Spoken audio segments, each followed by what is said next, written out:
மனசை மயக்கிய புதுசு ஒரு ஆல்பம் சாங் நம்ம இப்போ பார்க்க போகிறோம். இந்த ஆல்பம் சாங் வந்து லவ்வை பற்றி, அதுவும் ஒன் சைட் லவ்வை பற்றி தான் இருக்கும். வழக்கமாக ஆல்பம் சாங்னு சொன்னால் எல்லோரும் ஒன் சைடை தான் தூக்கிட்டு வருவாங்க. அதே மாதிரி இதையும் தூக்கிட்டு வந்துக்கிறாங்க. ஒன் சைட் லவ்வுண்டா ஒரு டெம்ப்ளேட் இருக்கும், இப்படி தான் ஒன் சைட் லவ் இருக்கும்னு சொல்லி ஒரு டெம்ப்ளேட்டாகவே இருக்கும். அதை அப்படியே காப்பி பண்ணி பேஸ்ட் பண்ணிக்கிறாங்க. புதுசாக என்ன ட்ரை பண்ணிக்கிறாங்க கேட்டால், புதுசாக ஏதோ ட்ரை பண்ணிக்கிறோம்னு சொல்லி என்னென்னமோ பண்ணி வச்சுக்கிறாங்க.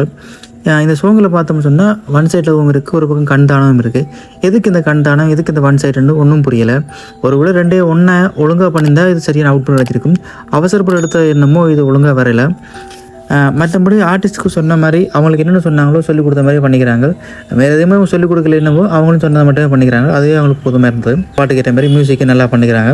சினிமாட்டோகிராஃபி இடையே கை நடிங்கினாலும் மற்றபடி சினிமாட்டோகிராஃபி நல்லா இருந்தால் சில இடங்களில் ஷேக்காக இருக்குது.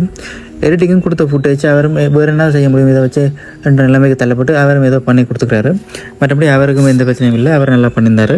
ஸோ இவங்கெல்லாம் தாண்டி இதில் கோட்டை விட்டுனா டிரெக்டர் மட்டும்தான். ஏன்னு சொன்னால் ஆல்பம் சாங் எடுக்க போகிறோம்னா ஃபஸ்ட்டு அதுக்கு ஸ்டோரி நல்லா ஆகும். ஸ்டோரி நல்லா இருந்தால் ஸ்க்ரீன் பிளே நல்லா ஆகணும். ஸ்டோரி நல்லா ஆகும், ஸ்க்ரீன் பிளே நல்லா இல்லை. என்ன காரணம் தெரியல, அவரும் அவசரப்பட்டு பாட்டு எடுத்தார் தெரியல, ஸ்க்ரீன் பிளேயில் கோட்டை விட்டார். அதை கொஞ்சம் ஒழுங்காக பண்ணிக்கலாம். மற்றபடி இந்த சாங்கில் வந்து எந்த தப்புமே இல்லை, மற்ற எல்லாம் கரெக்டாக இருக்குது. நீங்கள் நினச்சிங்கன்னா அதுவும் ஓகே இருக்கும், இல்லைன்னு நினச்சிங்கன்னா அதுவும் ஓகே இருக்கும்.